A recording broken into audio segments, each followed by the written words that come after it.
नमो नमः। अभी आपने विगत वीडियो में वज्र योग, यव योग, कमल योग और वापी योगों के लक्षणों के विषय में पढ़ा।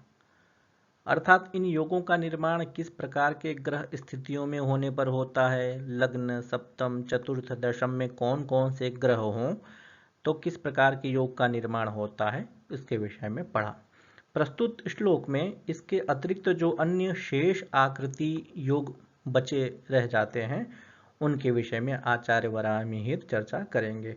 अर्थात यूप योग, इशु योग, शक्ति योग और दंड योग, ये जो चार मुख्य योग होते हैं, इन चार योगों का निर्माण किस प्रकार से होता है, कौन से ग्रह किस स्थान पर रहें अथवा कौन से ग्रह किस राशि विशेष में रहें तब इन चारों योगों का निर्माण होता है, इसके विषय में आचार्य वराहमिहिर चर्चा करते हैं।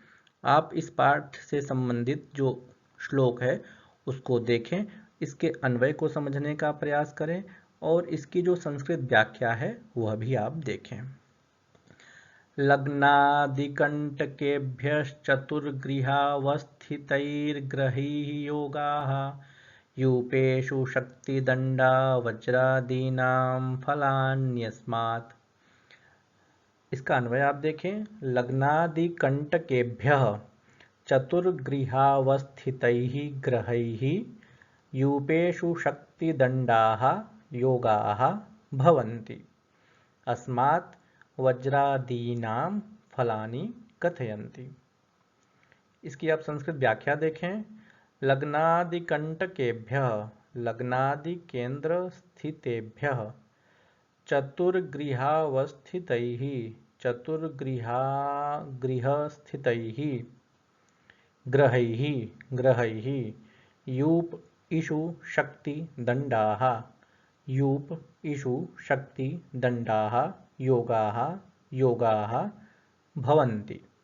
अस्मात् अतः वज्रादीनां, वज्रादीनां योगानि फलानि, फलानि कथयन्ति।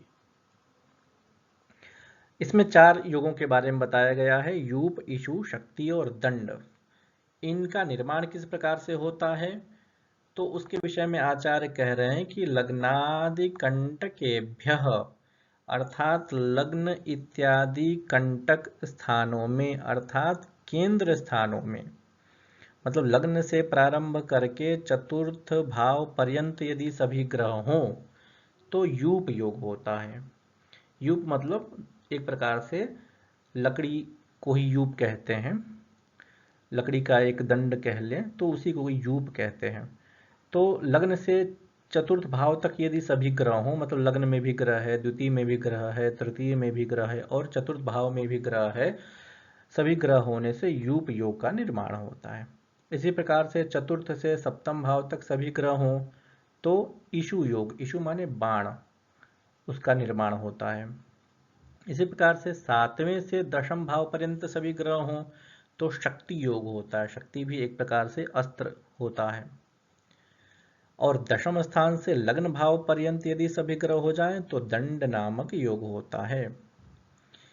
एतेषां वज्रादीनां योगानाम, और इन वज्र योग इत्यादि जो फल होते हैं, जो अभी आपने पहले के पाठ में, पहले के वीडियो में वज्र, यव, कमल, वापी इत्यादि लक्षणों के बारे में पढ़ा, तो उनका फल क्या होता है, इन 8 योगों का फल क्या होता है, वह आगे के श्लोक में आचार्य वराहमिहिर कहेंगे, ऐसा इस श्लोक में वह कहते हैं। तो एक उदाहरण के माध्यम से इसको समझने का आप प्रयास करें, यूप योग का निर्माण किस प्रकार से होता है। तो जैसा कि बताया गया है कि लग्न से चतुर्थ भाव पर्यंत यदि सभी ग्रह हों तो यूप योग का निर्माण होता है। तो आप देखें, प्रथम उदाहरण में 15वें संख्यक उदाहरण में लग्न में सूर्य है, द्वितीय भाव में शुक्र बुध है, तृतीय भाव में शनि मंगल है और चतुर्थ भाव में चंद्रमा और गुरु है। इस भाव में कोई सी भी राशि हो उससे तात्पर्य नहीं है, यहाँ पर भाव प्रधान ये योग कहे गए हैं, तो इसलिए राशियों की अपेक्षा यहाँ पर नहीं है। तो ये हुआ यूप योग। अब इश योग के बारे में समझ लें। तो चतुर्थ स्थान से सप्तम स्थान तक सभी ग्रह हों तो इशु योग होता है। इशु मतलब बाण कह लें, उससे उसका तात्पर्य होता है। तो चतुर्थ स्थान में सूर्य है, पंचम स्थान में शनि और बुध है, छठे स्थान में मंगल है, सप्तम स्थान में शुक्र और सप्तम स्थान में गुरु और चंद्रमा है।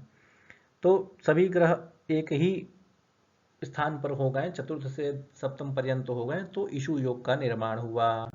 इसी प्रकार से शक्ति योग और दंड योग भी बनते हैं, अर्थात सप्तम से दशम पर्यंत सभी ग्रहों के होने पर शक्ति योग का निर्माण होता है।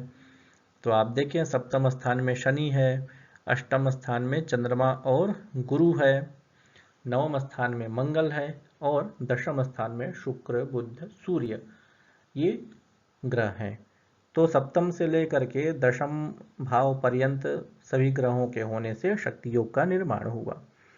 इसी प्रकार से दंड योग के विषय में देखें आप, तो दंड योग के विषय में आचार्य कहते हैं कि दशम स्थान से लग्न पर्यंत सभी ग्रह हों तो दंड योग का निर्माण होता है। तो आप देखें, दशम भाव में शुक्र बुध और सूर्य है, एकादश स्थान में मीन राशि में बृहस्पति है, द्वादश स्थान में मेष राशि में शनि और चंद्रमा है और लग्न में मंगल है। तो इस प्रकार से दंड योग हुआ।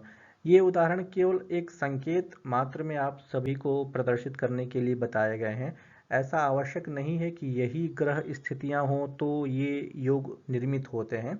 इसके अतिरिक्त कोई भी ग्रह इन्हीं स्थानों में हो सकते हैं, क्रम उनका व्युत्क्रम हो सकता है, आगे पीछे हो सकते हैं। तो ऐसा आवश्यक नहीं है कि यह जो उदाहरण प्रदर्शित किए गए हैं उन्हीं उदाहरणों में आपको वो योग प्राप्त होंगे। तो अपने बुद्धि के अनुसार अन्य इसी प्रकार के लक्षण यदि घटित आपको होते हुए दिखाई दें तो आप समझ सकें कि यह अमुक योग है।